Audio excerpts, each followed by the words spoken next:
The alarm screamed through the corridors of New Jeju Station, and Captain Jiho Kwan ran faster than he had ever run in his life. Behind him, the station shook with another explosion. The lights flickered and died, replaced by the red glow of emergency systems. "All civilian shuttles, launch now," Jiho shouted into his communication device. His voice was hoarse from the smoke that filled the air. "This is not a drill. Get everyone out!" Hana Park, the station's chief science officer, grabbed his arm as he passed the research lab. Her face was covered in dust and blood from a cut on her forehead. "Jiho, what's happening? Who's attacking us?" "I don't know," Jiho said, pulling her along. "But we need to get to the command center now." They ran together through the chaos. Around them, families screamed and ran for the emergency exits. Children cried for their parents. The station had been home to 12,000 people. Researchers, families, teachers, farmers. New Jeju was supposed to be humanity's peaceful colony on the edge of known space, a place where humans could build a new life among the stars. Another explosion rocked the station. This one was closer. Jiho felt the heat wash over him as a section of the wall blew inward. Through the gap, he saw them for the first time. Ships, dozens of them. They were sleek and dark, covered in armor that seemed to absorb the light from the nearby star. They moved with purpose, firing precisely at the station's critical systems. These weren't pirates. This was an organized military attack. "They're targeting the life support systems," Hana said, her scientist's mind still working despite the terror. "They want to kill everyone." Jiho's blood turned cold. He activated his communication device again. "UES Defiance, this is Captain Kwan. We are under attack. I repeat, New Jeju Station is under attack by unknown hostile forces. Request immediate assistance." The response came after a long, terrible pause. "Captain Kwan, this is Defiance. We're 2 days away at maximum speed. Can you hold?"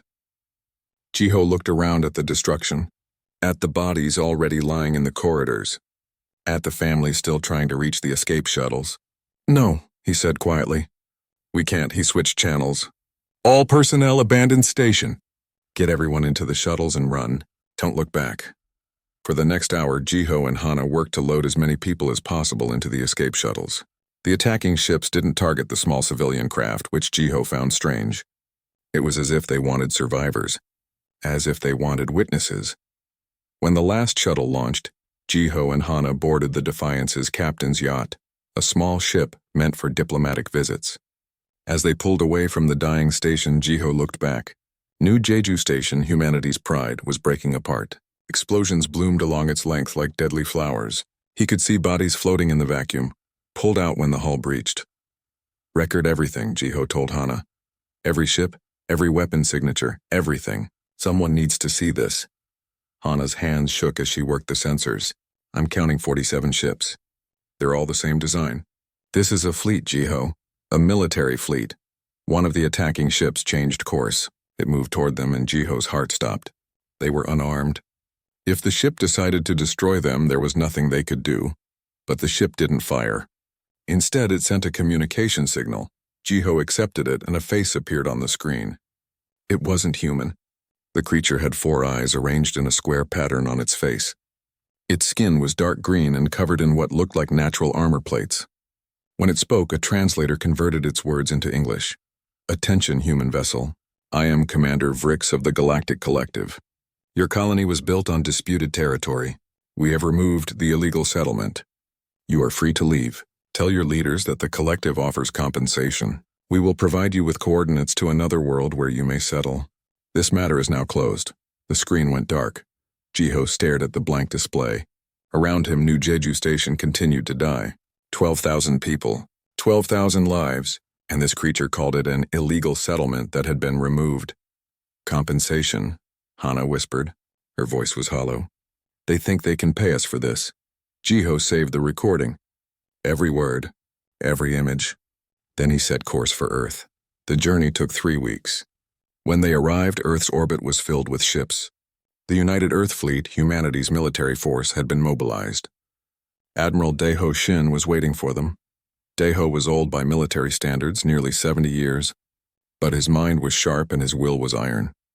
He had lived through humanity's last major war, back when humans still fought each other. He understood violence in a way that most modern humans did not. He met Jiho and Hana at the orbital station.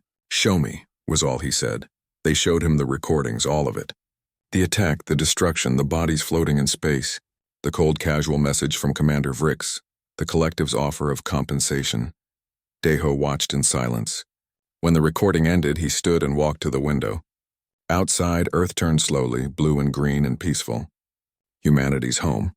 The world where humans had fought and killed each other for 200,000 years before finally learning to work together. How many died? Deho asked. 12,043, Hana said. We saved less than 200. Deho nodded slowly. And this collective. What do we know about them? Jiho pulled up the information they had gathered. They control 47 different species. They claim 30% of the galaxy. They've existed for over 10,000 years. Compared to them, we're children. We've been in space for only 80 years. And they think they can murder our people and offer us a different planet as payment, Deho said. His voice was quiet, but Jiho heard the anger beneath it. The cold, controlled fury of a man who had seen war before. Sir, Jiho said carefully, they're too powerful. If we fight them, we'll lose. Everyone knows that. Deho turned to look at him. Captain Quan, in my life I've learned one important truth. The powerful always underestimate the weak. They think strength is measured in the number of ships, the size of territory, the age of civilization. He looked back at Earth. But real strength is measured in will, in the willingness to do whatever it takes to survive. 2 days later, Admiral Deho Shin presented the evidence to the United Earth Council. The recordings played on screens around the chamber. Council members watched in horror as New Jeju Station died, as families were killed, as Commander Vrix casually dismissed 12,000 human lives. When it was over, the chamber was silent. Then the Secretary General stood. The Galactic Collective has committed an act of war against humanity, she said. They believe we will accept their compensation and forget our dead. They believe we are too weak to respond. They believe wrong. The vote was unanimous. Humanity declared war on the Galactic Collective. Across the galaxy, the news spread quickly. The young species, barely out of their home system, had declared war on one of the oldest and most powerful organizations in known space. Most species found it amusing. Some found it sad. None of them took it seriously. The collective's High Council received the declaration with confusion. War over a single colony? Humans clearly didn't understand how the galaxy worked. Disputes were settled through negotiation, through compensation, through diplomatic channels. Actual war was barbaric, uncivilized, a relic of primitive times. They would send a small fleet to human space. A show of force. Humanity would see their mistake and surrender. It would be over in a month. But in Earth's orbital shipyards, Admiral Deho Shin smiled grimly as he watched humanity's warships prepare. The collective was about to learn something that humans had known for their entire existence. Some species evolved under gentle suns, on peaceful worlds with plenty for everyone. Humans evolved on a world that tried to kill them every single day. They evolved fighting each other, fighting nature, fighting extinction itself. War wasn't something humans learned. War was what humans were born knowing, and the galaxy was about to receive an education. The collective's War Council met in the Grand Chamber on their capital world. The room was ancient, its walls covered in carvings that showed 10,000 years of peaceful expansion. 47 species had joined the collective, and each had done so through negotiation and mutual benefit. War was something that happened to primitive cultures, not to civilized beings. Quilnar, the war counselor, spread his wings in a gesture of dismissal. His species was avian, covered in bright feathers that showed his high rank. The humans have declared war, he said to the council. It would be amusing if it weren't so tragic. They have perhaps 300 warships. We have 30,000. Thax, the intelligence officer, was less certain. His insectoid form clicked nervously as he reviewed the data. We cannot locate their fleet, he reported. Since the declaration, all human military vessels have gone silent. We don't know where they are. They're hiding, Quilnar said, like prey animals. This confirms that they understand their mistake. They'll come to negotiate within days. But days passed and no negotiation came. Instead, something else happened. The first attack hit Supply Depot 17, a collective facility on the edge of human space. It was a small target barely defended. The depot stored food, medical supplies, and replacement parts for collective ships. Nothing military. Nothing important. until it exploded. The attack came at night according to the local day-night cycle. Collective forces didn't usually operate at night. Combat was conducted during daylight hours, when sensors worked best and honor could be properly observed. That was how civilized species fought, but the humans didn't know that, or didn't care. Admiral Una Choi commanded the human strike force. She was young for an admiral, only 38, but she had studied military history her entire life. She knew every battle humans had ever fought, from ancient times to the modern day. She understood something that the collective had forgotten over 10,000 years of peace. War wasn't about honor. War was about winning. Her fleet appeared from behind the depot's moon, using it to block sensors until the last moment.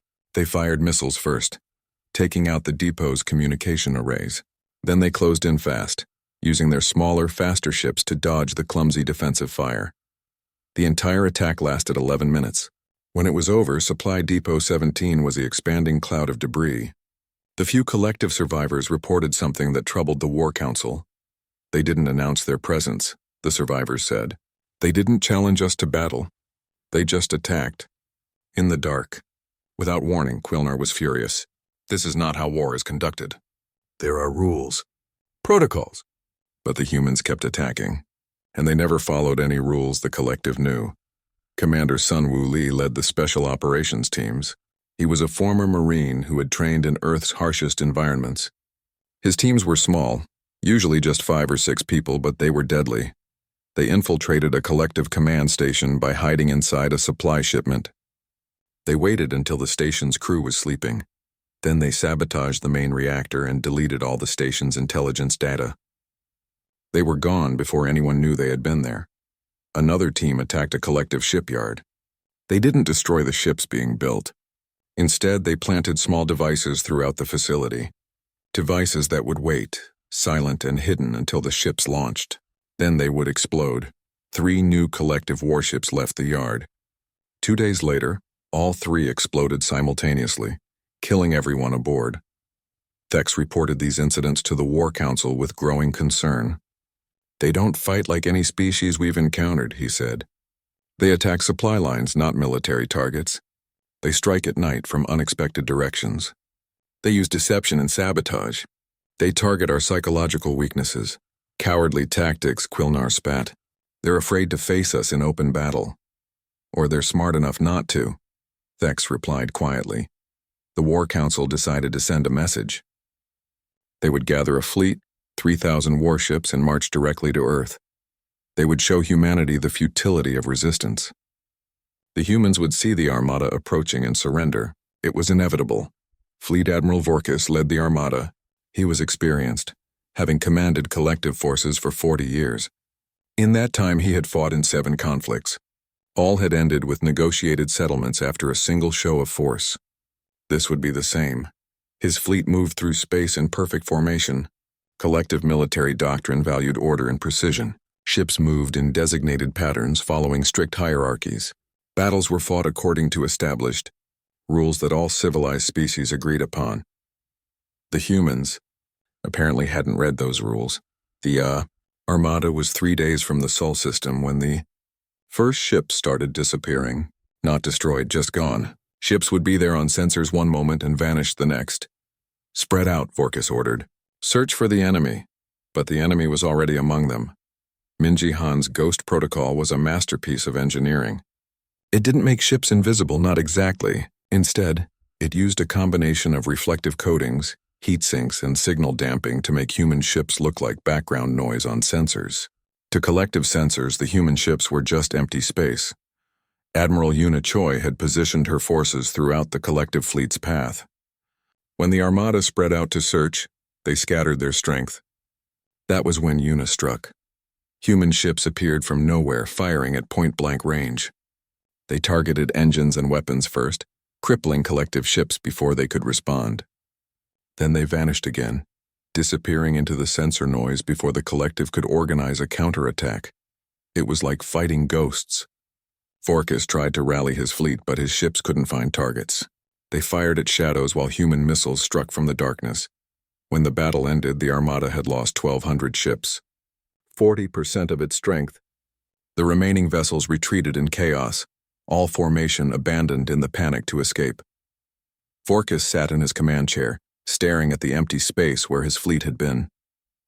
"They were waiting for us," he said. "They knew we were coming. They knew exactly where we would be. They sacrificed their own territory as a trap." Back on the collective capital, the War Council watched the reports in stunned silence. This wasn't how war worked. You didn't sacrifice your own systems as bait. You didn't hide in the dark and strike without warning. You certainly didn't defeat a numerically superior force through trickery and deception. "What kind of species fights like this?" Quilnar asked. Thex had found the answer.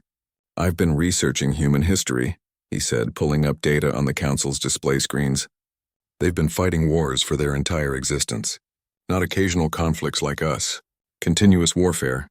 For 200,000 years. The Council members looked at the data in disbelief. The screen showed battle after battle. Weapons development. Tactical evolution. Humans fighting humans with increasing sophistication and brutality. They had wars that killed millions. Thex continued. Wars that destroyed entire continents. They developed weapons that could end all life on their planet. And they used them. They actually used them on each other. "That's barbaric," one council member said. "Yes," Thex agreed. "And that's why they're winning.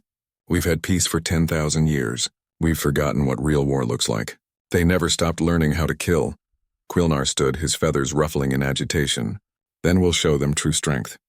We'll mobilize the entire collective military. 100,000 ships. We'll crush them with overwhelming force." But Thex was reading another report and his expression was troubled. "There's something else," he said. "A human called Hyun Kim has been broadcasting across collective space. He's showing our citizens what humanity is capable of. He's showing them human history." The broadcast spread through the collective's communication networks. Species across 47 worlds watched in horror as humans demonstrated their capacity for violence, chemical weapons, biological warfare, nuclear explosions, cities burning, populations fleeing, and through it all humans kept fighting. They never surrendered. They never gave up. Even when facing extinction, they found ways to hurt their enemies. One clip showed ancient human soldiers trapped and outnumbered. Instead of surrendering, they fought until they were all dead, taking their enemies with them. The narrator explained the human concept: better death than defeat. Another clip showed human cities after nuclear attack. Survivors emerging from the rubble, not to flee, but to rebuild and prepare for revenge. The message was clear. Humans didn't fight for territory or resources or honor. They fought for survival, and they would do anything, sacrifice anything to win. Across the collective, species began to question the war. This wasn't a simple dispute over territory. This was an existential threat. The humans would never stop. Never negotiate. Never forgive. The collective had killed 12,000 humans. Now those humans wanted revenge, and they had 200,000 years of experience in getting it. In the War Council chamber, Quilnar finally understood the magnitude of their mistake. They hadn't started a war with a primitive species. They had awakened something that should have stayed sleeping. "How do we stop them?" he asked quietly. Thex looked at the data streaming across his screens. The coordinates arrived through encrypted channels, marked as high-priority intelligence from collective sources. Admiral Daeho Shin studied them carefully in his command center on Earth's orbital station. According to the data, these coordinates led to a major collective military staging area, 300 warships, supply vessels, and a command carrier. "It's too obvious," said Admiral Yuna Choi, standing beside him. She had returned from her latest campaign to consult on strategy. "They want us to attack this position." "I agree," Daeho said. "Which is why we're going to do exactly that." Yuna raised an eyebrow. "Sir?" "They think we'll avoid the trap because we're clever," Daeho explained. "So they'll prepare for us to attack somewhere else. That means the trap location will actually be weakly defended. They've outsmarted themselves." Minji Han, the young engineer who had developed the Ghost Protocol, worked frantically in her lab. The stealth system had been effective, but the collective was adapting. Their sensors were improving. Soon they would be able to detect human ships even through the Ghost Protocol. She needed something better, something revolutionary. Her solution came from an old Earth technology: decoys. But not simple decoys. These would be sophisticated, powered by small fusion reactors broadcasting the exact signatures of human warships. To sensors, they would be indistinguishable from real ships. We can make them see ghosts, Minji explained to Admiral Deho. They'll attack shadows while our real ships strike from different vectors. How many can you build? Deho asked. Give me 2 weeks in every fabrication facility on Earth, Minji said. I can give you 1,000 ghost ships. You have 1 week, Deho said. And you'll get everything you need. The trap was ready. The collective had positioned their forces exactly where Deho predicted.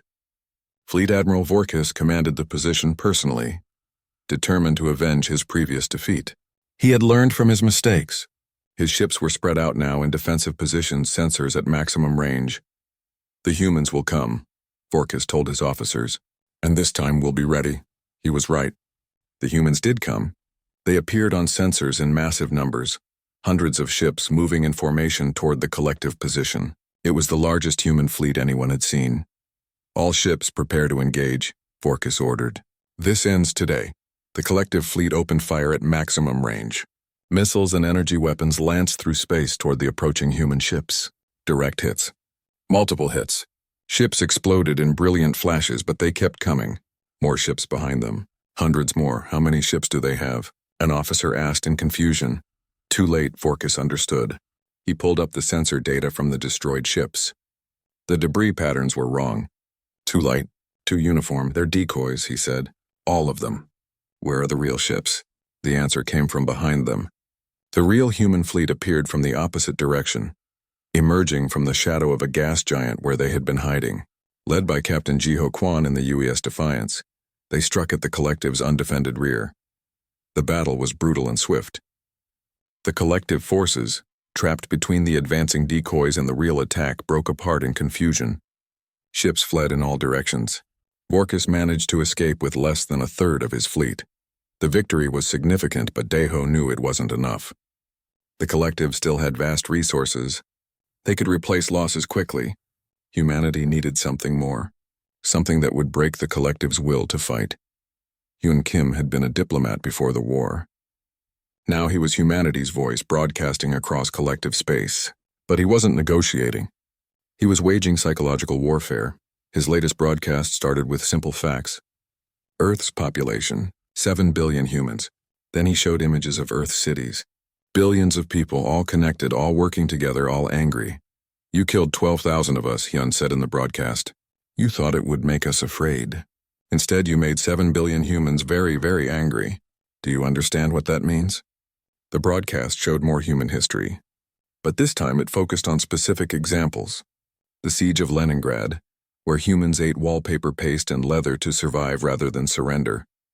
The Battle of Thermopylae, where 300 soldiers held off an army of thousands. Stalingrad, where humans fought over every building, every room, every staircase. We don't surrender, Hyun said. It's not in our nature. We'll burn our own cities before we let you take them. We'll destroy our own worlds before we let you claim them.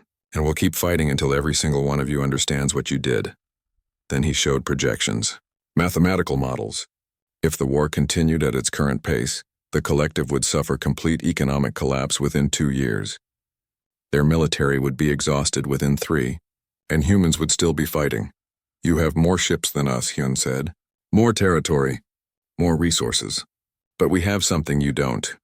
We have 7 billion people who remember New Jeju Station, who remember our dead, and who will never ever forgive you. The broadcast ended with a final message. Surrender now and we'll accept reasonable terms. Continue fighting, and we'll show you what humans do to enemies who refuse to yield. Endra was a civilian from one of the collective's member species. She lived on a peaceful world far from the fighting. But she watched Hyun's broadcast like millions of others across collective space. And for the first time, she felt real fear. Humans weren't just another species. They were something different. Something that had survived and thrived through methods that terrified the rest of the galaxy. She looked at her family, at her young children, and wondered what would happen if the war came to her world. Would humans show mercy, or would they apply the same ruthless logic they had used throughout their history? She wasn't alone in her fear. Across the collective, species began to question their leaders. Why were they fighting this war? Over territory that could be negotiated? Was it worth facing an enemy like this? Captain Jiho Kwan led the next major offensive. His target was bold, almost insane. He was going to strike at a collective core world, a planet that hadn't seen war in 8,000 years. They'll see it as sacrilege, Yuna warned him. Attacking a civilian world. New Jeju was a civilian colony, Jiho replied coldly. They set the rules. We're just playing by them. But Jiho didn't plan to massacre civilians. That would make humans no better than the collective. Instead, his fleet appeared in orbit over the world and broadcast a simple message. You have 1 hour to respond. Surrender this world's military assets or we'll destroy them. We will not harm civilians who stay clear of military targets, but we will not allow this world to support the war effort against humanity. The world's governor, a being called Ryloth, was shocked. They can't do this. Attack a core world? It's unthinkable. His military advisor looked at the human fleet on sensors. They're doing it. And we can't stop them. Ryloth had a choice. He could refuse and watch his world's defenses be destroyed, possibly with civilian casualties. Or he could surrender and face the collective's judgment for cowardice. He chose his people's safety over his pride. Tell them we surrender. All military forces will stand down. Jiho kept his word. His forces disabled the military installations without harming civilian areas. Then they left, taking the captured military equipment with them. The psychological impact was enormous. If core worlds weren't safe, nowhere was safe. The collective's guarantee of protection, which had held for 10,000 years, was broken. More worlds began to reconsider their loyalty to the collective. Some opened secret negotiations with humanity. Others simply declared neutrality and closed their borders to all military traffic. The collective was fracturing. But the hardliners refused to accept defeat. Commander Ixion, a militant leader, gathered loyal forces for a desperate counterstrike. If humans could attack core worlds, so could the collective. Ixion chose his target carefully. A human colony world called New Terra. It had 50,000 civilians, mostly farmers and their families. He would show humanity that the collective could be just as ruthless. His fleet arrived in the New Terra system ready for battle. But something was wrong. The planet's cities appeared on sensors, but there was no defensive fleet, no military presence at all. It was as if the colony had been abandoned. It's a trap, one of Ixion's officers warned. Then we'll spring it, Ixion replied. All ships advance. The fleet moved into orbit and prepared to bombard the colony. That was when the trap activated. But it wasn't what Ixion expected. The planet itself was the weapon. Humans had evacuated all civilians weeks ago, anticipating this attack. Then they had turned New Terra into a massive killing field. Hidden missile batteries, camouflaged among the farms and forests, orbital mines disguised as debris. Even the colony buildings were rigged with sensors and weapons. When Ixion's fleet entered range, everything activated at once. Missiles streaked up from the surface. Mines detonated among his tightly packed ships. The colony buildings, which collective sensors had read as civilian structures, revealed themselves as military installations. Ixion's fleet was devastated. He managed to retreat with only a handful of ships, his reputation and his forces in ruins. The captured officers were brought to Admiral Deho Shin. They expected execution. Instead, Deho gave them a lecture. 18 months had passed since humanity declared war. In that time, the galaxy had changed in ways no one could have predicted. The collective, once unshakable, now trembled. 11 member worlds had been captured or negotiated their way out of the conflict. Thousands of ships lay scattered across space as debris, and humanity showed no signs of stopping. Sora Nam was 24 years old and had already become a legend. Her fighter squadron, the Night Hunters, had engaged in over 200 combat missions. She personally had 47 confirmed kills. No human pilot had ever matched that record, and no collective pilot had survived an encounter with her. Her secret was simple. She didn't follow doctrine. She didn't stick to formations. She trusted her instincts and reacted to situations as they developed. Her squadron did the same, working together through intuition and trust rather than rigid commands. Enemy fighters at 3 o'clock, her wingman called out during their latest mission. A collective patrol had stumbled into their sector. I see them, Sora replied calmly. Break formation. Hunt freely. Her squadron scattered, each pilot choosing their own approach. The collective fighters maintained their strict formation, following protocols that had been established centuries ago. It made them predictable. Sora dove under the enemy formation, rolled inverted, and came up behind the trailing fighter. 2 shots, precise and clean. The fighter exploded. She was already moving to the next target before the debris stopped spinning. Her squadron eliminated the entire patrol in less than 3 minutes. No human losses. It was so routine now that they barely discussed it afterward, but Sora knew the toll it took. Every night she saw the faces of the pilots she had killed. She wondered if they had families, if they had dreams, if they had even wanted to fight this war. She pushed the thoughts away. Sympathy was a luxury she couldn't afford. Not while the war continued. Not while humans were still dying. On Earth, Jinwoo Park published his research paper on human military advantages. He was a xenopsychologist who had spent his career studying alien cultures. Now he applied that knowledge to understand why humans were winning. His conclusions were both fascinating and terrifying. Human persistence is unmatched, he wrote. We evolved as endurance hunters. We chased prey for hours, even days, until it collapsed from exhaustion. That same trait applies to warfare. We don't give up. We don't get tired. We keep pushing forward no matter the cost. Human adaptability is extreme, he continued. We can eat almost any organic matter. We can survive in temperatures from Arctic cold to desert heat. We can adjust to almost any environment within a few generations. In warfare, this means we adapt to enemy tactics faster than any other species. But most importantly, humans form fierce loyalty bonds. We call them friends, family, brothers in arms. We fight harder for each other than we fight for territory or ideology. A human will risk death to save a comrade. This makes human units incredibly resilient. You cannot break human morale by killing individuals.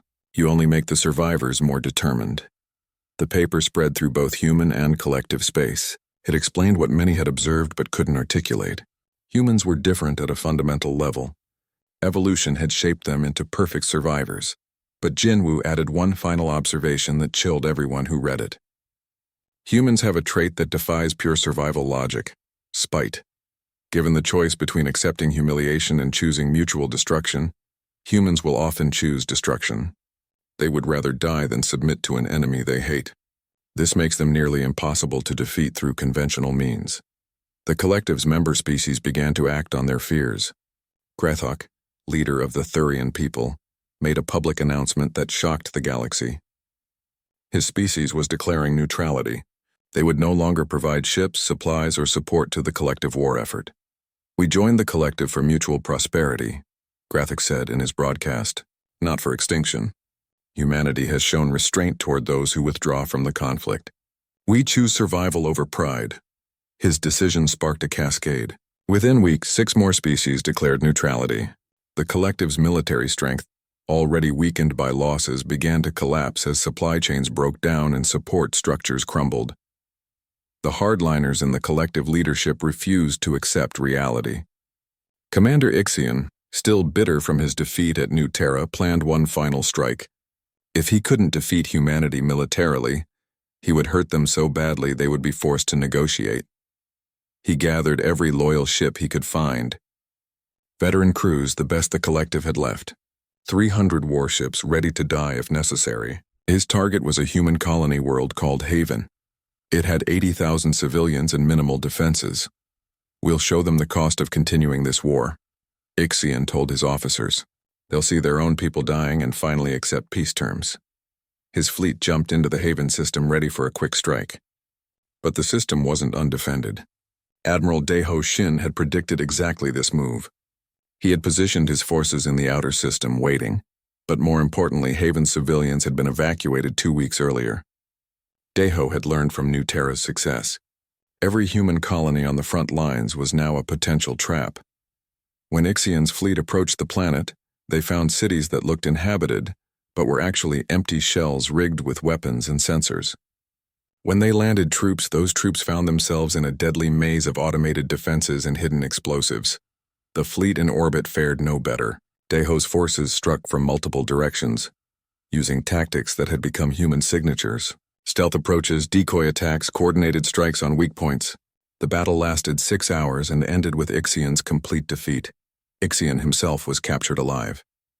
He was brought before Daeho in chains, expecting execution or torture. Instead, Daeho showed him something worse. The truth. Look at this, Daeho said, displaying tactical data from the war. Every battle, every engagement, every statistic. Your forces are exhausted. Your economy is failing. Your allies are abandoning you. You can't win. You never could win. Because you fundamentally misunderstood what you were fighting. Ixion stared at the data, his face showing the despair of true comprehension. What are we fighting? He asked quietly. Evolution, Deho replied. You evolved on safe worlds with abundant resources. You developed civilization and culture and art. That's beautiful. That's worthy. But we evolved on a death world. Everything on Earth tried to kill us. The weather, the animals, the diseases, other humans. We survived by becoming the most dangerous thing on our planet. That's not beautiful, but it's effective, he paused, letting the words sink in. You started a war with a species that spent 200,000 years perfecting violence. We're not better than you. We're not superior. We're just extremely, extremely good at killing. Because we had to be, or we would have gone extinct. Ixion was released, like the others before him. He returned to collective space and immediately resigned his command. In his resignation speech, he said only 5 words. We cannot win this war. The collective's leadership finally called for a full council meeting. All 47 species, or what remained of them. 23 species had already declared neutrality or defected. The remaining 24 met to decide the collective's future. The debate was heated. Some argued for continued resistance. Others called for immediate surrender. A few suggested attempting a negotiated peace, though everyone knew humanity wouldn't accept anything less than complete victory. Thex, the intelligence officer, presented the final analysis. His data was comprehensive and damning. At current rates of attrition, we have 4 months of effective military capacity remaining. Our economy will collapse completely within 8 months.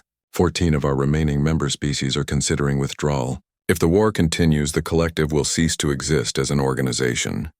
And if we surrender? Quilnar asked. His bright feathers had dulled over the months of stress and failure. Humanity has made their terms clear through back channels. Thex replied. Complete demilitarization, war reparations, ceding of border systems, but they've also promised no occupation, no revenge killings, and no forced subjugation. They want security, not conquest. How can we trust them? Another counselor asked. Look at their conduct during the war, Thex said. They followed their own rules even when we haven't. They don't target pure civilians. They treat prisoners according to their codes of conduct. They even prosecuted their own soldiers for violations. Humans are vicious in combat, but they have honor in their own strange way. The vote took 3 days. In the end, reality won over pride. The collective agreed to surrender. The terms would be harsh, but survival was more important than dignity. The surrender was formalized in a ceremony broadcast across the galaxy. The collective's leaders signed documents that reduced their military to a defensive force, committed to reparations, and recognized human territorial claims. It was humiliating for a 10,000-year-old civilization, but it was survival. Humanity had won. In just 2 years, a species that had been in space for less than a century had defeated the galaxy's largest power. The implications rippled through known space. Every species, every government, every military now understood one simple truth. Humans were dangerous. 5 years after the war ended, Earth's orbital station hosted a ceremony that no one had expected to see. The first Galactic Council meeting that included humanity as a full member. Not just a member, but one of the major powers. The species that had been in space for less than a century now sat at the same table as civilizations 10,000 years old. Yunha Song, Earth's Secretary General, prepared for her speech. She was 62 years old, gray-haired, and carried herself with the quiet authority of someone who had guided humanity through its darkest hours. She had opposed the war initially, arguing for negotiation. But when the war became inevitable, she had supported it completely. Now she bore the burden of victory. What will you say to them? Admiral Deho Shin asked. He had retired from active service but remained as her military advisor. The war had aged him. He looked every day of his 77 years now. The truth, Yuna replied, that we didn't want this, that they forced us to become what we are, and that we'll never let them forget it. The council chamber was impressive. Representatives from 143 species filled the seats arranged in circular tiers. At the center sat the major powers. The collective diminished but still present. The Vrin Empire cautious and calculating. The Free Traders Alliance pragmatic as always. And now humanity. Yuna took her seat and looked around the chamber. She saw fear in many faces, respect in others, hatred in a few. The galaxy had learned to fear humans, and she wasn't sure how she felt about that. The session began with formalities. Trade agreements, territorial disputes, resource allocation, the normal business of a galactic community. But everyone was waiting for the real discussion, the one about humanity's place in this new order. Finally, Quilnar, the collective's representative, addressed her directly. His feathers were still dull, his voice lacking the arrogance it once held. Secretary General Song, the collective has fulfilled every term of the surrender. We've reduced our military, paid reparations, and ceded the disputed territories. We ask now for the Council's recognition that the debt has been paid. Yunha stood to respond. The chamber fell silent. The debt will never be fully paid, she said simply. 12,000 people died at New Jeju Station. No amount of reparations can replace them. No treaty can bring them back. Quilnar's feathers ruffled nervously. Then what does humanity want? What we've always wanted, Yuna replied. To be left alone to live in peace. To explore the galaxy without fear of extermination. To know that our children are safe. She paused, letting her words carry through the chamber. You taught us we couldn't trust the galaxy to provide that safety. You forced us to take it ourselves. Now you live with the consequences. The speech was broadcast across the galaxy. Billions of beings watched as humanity claimed its place among the stars. Not through diplomacy or trade or cultural exchange, but through military victory. It was an uncomfortable truth that made many species uneasy. Captain Jiho Kwan never returned to exploration. The war had changed him too much. He took a position training the next generation of human captains, teaching them not just tactics and strategy, but the cost of war, the burden of command, the weight of sending people to die. One of his students asked him once, "Sir, do you regret the war?" Jiho thought about New Jeju Station, about the people he couldn't save, about the enemies he had killed, about the nights he still woke up seeing bodies floating in space. Every day, he said honestly, but I'd do it again if I had to, because the alternative was accepting that human lives don't matter, that we could be slaughtered with impunity. Some things are worth fighting for even when fighting destroys a part of you. Hannah Park returned to her research, but it was different now. She worked with scientists from dozens of species, including former collective members. They studied xenobiology together, sharing knowledge that had been hoarded during the war. One of her colleagues, a collective scientist named Vrel, approached her nervously one day. "Dr. Park, may I ask you something personal?" "Of course," Hannah replied. "Do you hate us?" Vrel asked. "For what we did?" "For the war?" Hannah considered the question carefully. "I hate what happened. I hate that 12,000 people died for no reason. I hate that we had to fight a war we didn't want." She looked at Vrel directly. "But I don't hate you personally. You weren't responsible for the decision to attack us. Most of your people weren't. The leaders who made that choice are gone now. Still," Vrel said quietly, "we benefited from the collective's power. We enjoyed its protection. We share the guilt."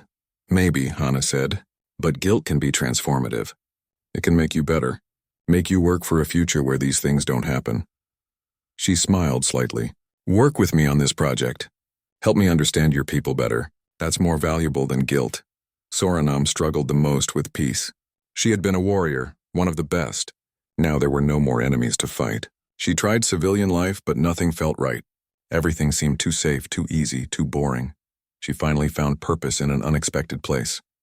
She started teaching combat flying to pilots from other species, not to prepare for war, but to share human techniques and learn theirs. It became a cultural exchange, and she discovered that not all species feared humans. Some respected them. Some wanted to understand them. One of her students, a young Thurian named Crix, asked her why humans were so good at combat flying. "You move differently than we do, like you're part of the ship." "We train differently," Sora explained. "We don't follow strict formations. We improvise. We trust our instincts." She paused, thinking. "But more than that, we fly like we're already dead.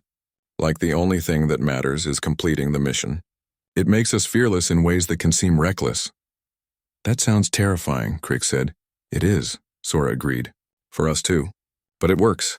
Taiho Yun, a historian, spent years documenting the war from all sides. He interviewed veterans, both human and collective. He studied battle records, diplomatic communications, personal journals.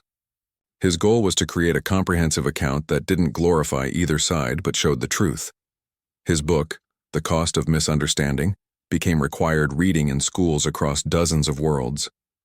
It showed the human perspective, yes, but it also showed the collectives, the confusion of their leaders, the fear of their soldiers, the tragedy of their civilians caught in a war they didn't start. One passage became particularly famous. The war between humanity and the collective was not a conflict between good and evil. It was a tragedy born from ignorance. The collective didn't understand that humans would fight to extinction, rather than accept injustice. Humans didn't understand that the collective had forgotten what real war looked like. Both sides paid a terrible price for that ignorance. Engineer Minji Han continued developing new technologies, but now she focused on peaceful applications. Her Ghost Protocol stealth system was adapted for exploration ships, allowing them to study dangerous phenomena without risk. Her decoy technology became the foundation for advanced holographic systems, used in entertainment and education. She gave a lecture once at the Galactic Institute of Technology. A student asked, "Do you feel responsible for the deaths your weapons caused?" "Yes," Minji answered without hesitation. "Every weapon I designed killed someone, probably thousands of someone's. I carry that responsibility every day." She looked at the student seriously, "But I also know that if I hadn't created those weapons, humans might have lost the war. My people might have faced extinction. So I made a choice, and I live with that choice. Was it the right choice?" The student pressed.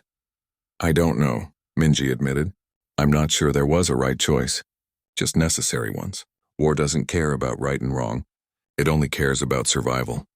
Former collective officer Zalith became a war crimes investigator. His job was to document violations on both sides and ensure accountability. What he found surprised him. Humans had prosecuted their own soldiers for crimes during the war: executions of prisoners, attacks on unarmed ships, torture of captured officers. The penalties had been severe. Some human soldiers were in prison even now, years after the war ended. Their own people had judged them and found them guilty. "Why?" Zalith asked Deho when they met to discuss a case. "You were winning. You could have ignored these crimes." "Because that's not who we are," Deho replied. "Yes, we're good at war, terrifyingly good, but we also have rules, lines we won't cross. If we become monsters to defeat monsters, what have we really won?" Zalith thought about that for a long time. The galaxy had feared humans as unstoppable killers, but humans feared themselves just as much. They were conscious of their own capacity for violence and worked constantly to control it. "You're not what we thought you were," Zalith said finally. "No," Deho agreed. "We're worse in some ways, but better in others. We're complicated, like any species." New Jeju Station was rebuilt 5 years after its destruction. The new station was larger, better defended, and included a memorial at its center. 12,000 names carved into crystal, each one representing a life lost. The dedication ceremony was quiet. No speeches, no political grandstanding, just families and friends remembering the dead, placing flowers, sharing memories, crying together. Admiral Yuna Choi attended.